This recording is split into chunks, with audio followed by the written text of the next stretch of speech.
Science, इसका पाठ्यक्रम आज हम लोग देखेंगे। ठीक है, बहुत इंपॉर्टेंट वीडियो लेक्चर होने वाला है आप लोगों के लिए। ठीक है, सामने आप लोग को नजर आ रहा होगा टीजीटी विज्ञान पाठ्यक्रम साइंस का सिलेबस। तो बहुत से बहुत आगे है, एग्जाम सर पर है, बहुत दिनों से आप लोग को इंतजार था, लगभग 2 साल 3 साल हो गए। 2022 की नोटिफिकेशन है ये, और इस साल आप लोग का एग्जाम होने वाला है। जितने लोग तैयारी कर रहे होंगे उनके लिए तो बहुत गुड न्यूज है।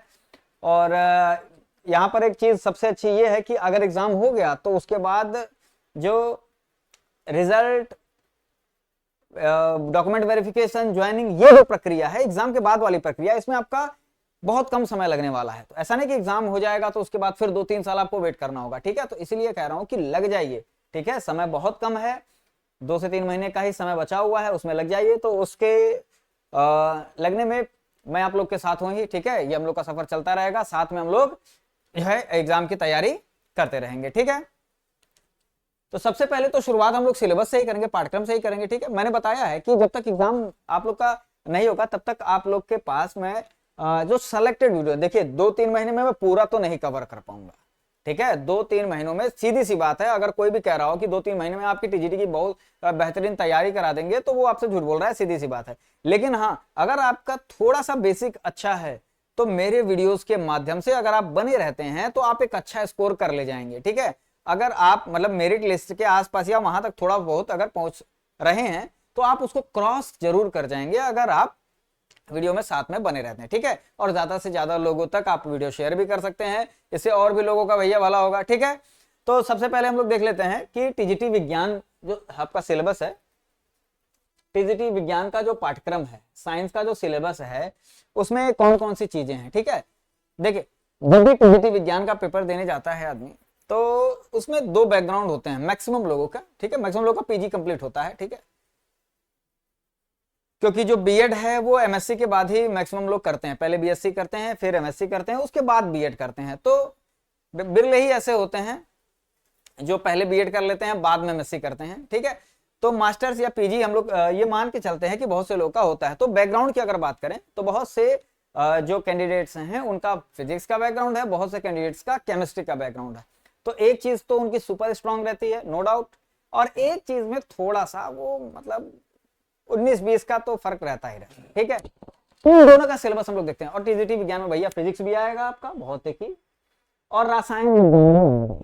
तो इसका सिलेबस हम एक दिन में, बहुत लंबी वीडियो हो जाएगा अगर हम फिजिक्स और केमिस्ट्री दोनों का सिलेबस एक ही वीडियो में डिस्कस करते हैं तो। ठीक है, बहुत लंबी वीडियो हो जाएगा, झूठ में आप बोर होकर के चले जाएंगे। तो एक काम करते हैं, एक दिन एक सब्जेक्ट का जो है डिस्कस करते हैं, फिर अगले वीडियो में दूसरे का जो है डिस्कस कर लेंगे। ठीक है, तो अभी तक तो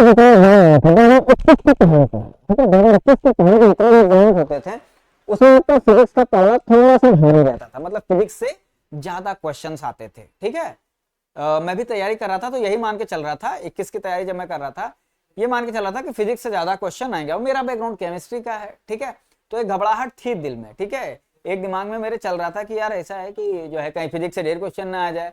ठीक, लेकिन 2021 के एग्जाम में जब भी आप पेपर उठाएंगे, ठीक है, कोई भी सेट उठा लेंगे तो उसमें आप यही देखेंगे कि केमिस्ट्री का पढ़ना थोड़ा सा भारी था, जिसका फायदा मुझे तो हुआ।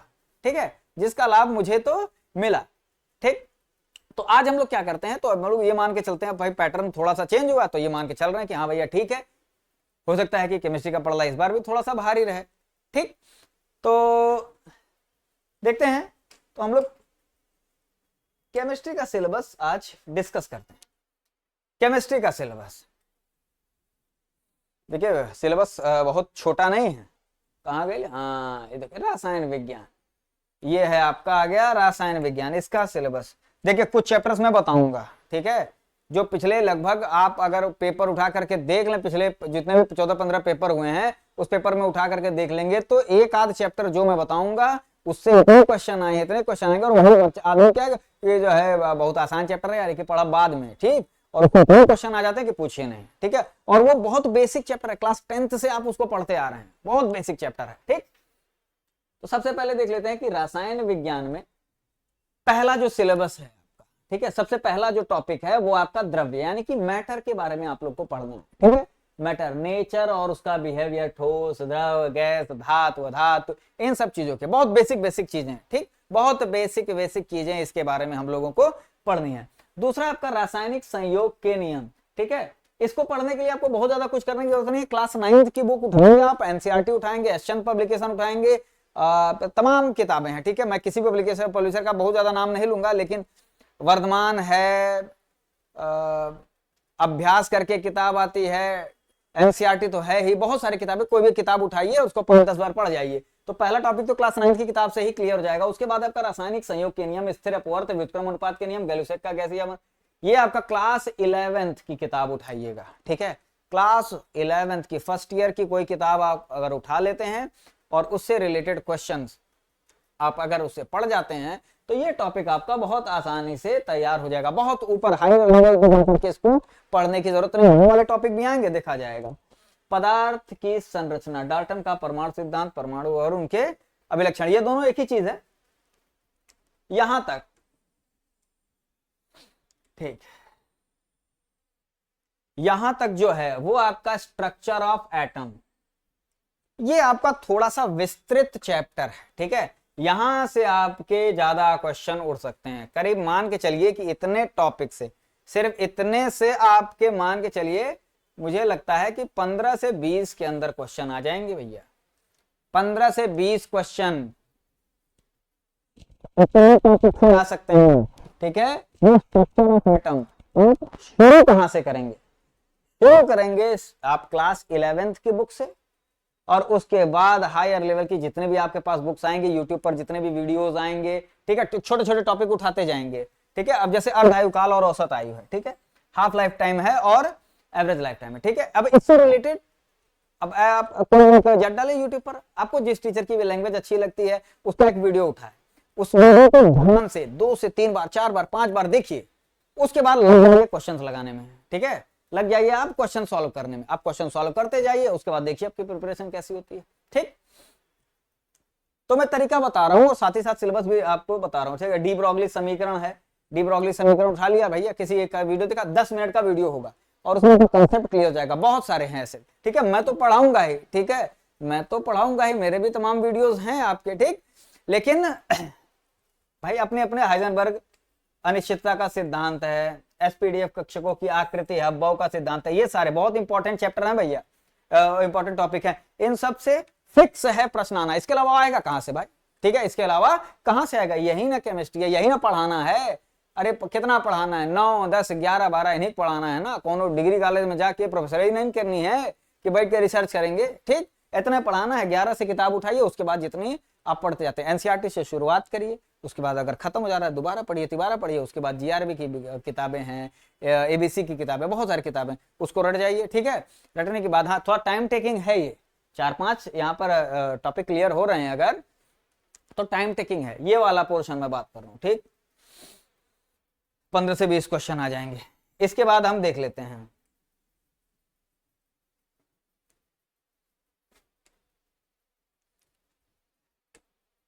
इसके बाद नेक्स्ट है आपका ये रासायनिक आबंधन, केमिकल बॉन्डिंग।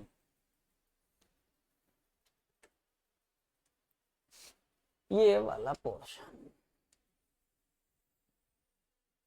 इसको भी शुरुआत आप करेंगे क्लास 11 की किताब से, एनसीईआरटी से।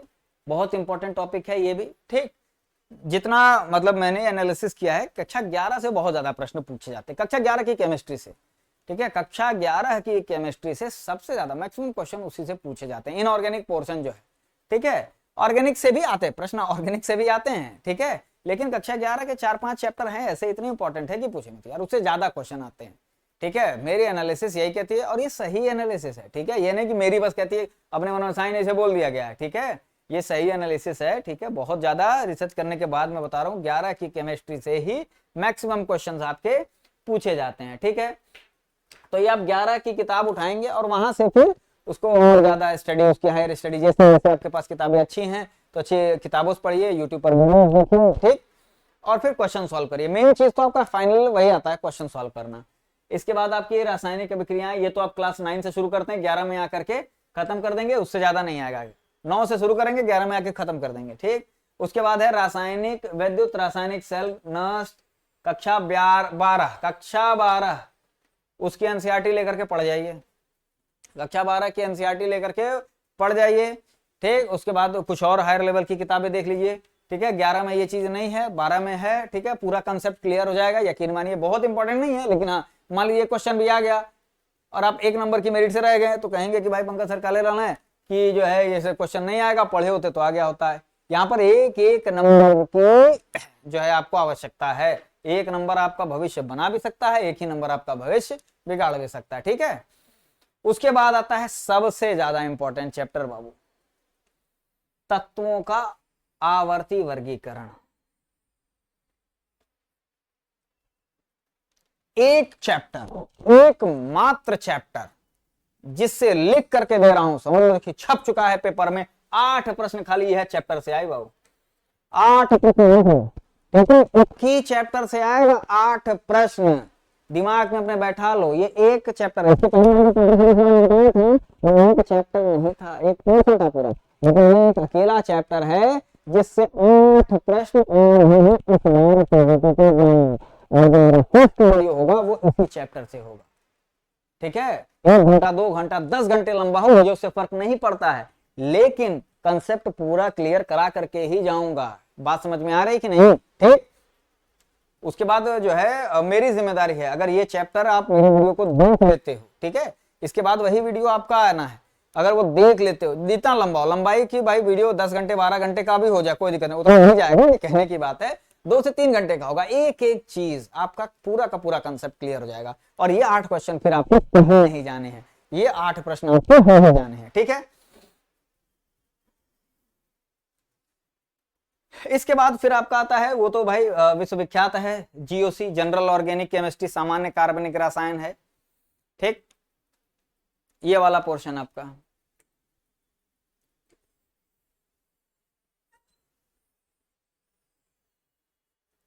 जीओसी, इसमें तो आप जितना पढ़ लें उतना कम है। ठीक है, इसमें तो आप जितना पढ़ लें उतना कम है। ठीक, इंपॉर्टेंट है, ऑर्गेनिक जीओसी है। फिर आइसोमेरिज्म है। आइसोमेरिज्म में क्या है कि ये पोर्शन थोड़ा सा आसान रहता है, ये कक्षा 11 की किताब से आप अगर तैयार कर लेते हैं तो बहुत अच्छा है। हाँ, जो बीएससी लेवल के प्रश्न आएंगे वो आपके वही जीओसी से आ सकते हैं, और जीओसी हालांकि 11 का ही पोर्शन है, लेकिन इसमें जो बेसिक कंसेप्ट हैं कुछ, ठीक है, रिएक्शन मैकेनिज्म से रिलेटेड, वो आपके बीएससी, बाकी जितना भी इसके आप ऊपर पढ़े हुए हैं वो 11-12 से आ जाएगा, और एक आध पोर्शन कुछ रेडियो एक्टिविटी से रिलेटेड या कुछ उसके एक्सपेरिमेंट से रिलेटेड बीएससी लेवल का आ जाएगा, बाकी सब आपके 11-12 का ही आएगा। अगर केमिस्ट्री में बीएससी लेवल से, अगर बीएससी की बुक से अगर कोई भी क्वेश्चन पूछा जाता है तो वो कहां से पूछा जाएगा? वो यह ऑर्गेनिक पूछा जाएगा बाबू। ठीक है, तो लेकिन शुरुआत हम लोग वही 11 की किताब से करेंगे। आइसोमेरिज्म तो 11 से पढ़ के वो खत्म कर देना है, लेकिन ये जो सामान्य कार्बनिक रसायन है और कार्बनिक यौगिकों को बनाने की विधियां, उनके गुण, है सब जो है ये बहुत शॉर्ट में यहाँ पर दे दिया है, इतना अभी और विस्तार से aldehyde, ketone, carboxylic, haloalkane, haloarene, alcohol, phenol, ether, primary alkylamine, secondary alkylamine, बहुत सारा पोर्शन है। ठीक है, बने रहेंगे अगर हमारे चैनल पर, ठीक है, बने रहेंगे तो तैयारी अच्छे से हो जाएगी। उसके अलावा कुछ भी नहीं होगा यहाँ पर। अगर आप तैयारी के अलावा कुछ और करने के उद्देश्य से आ रहे हैं तो आप दूसरे वीडियोस पर जा सकते हैं।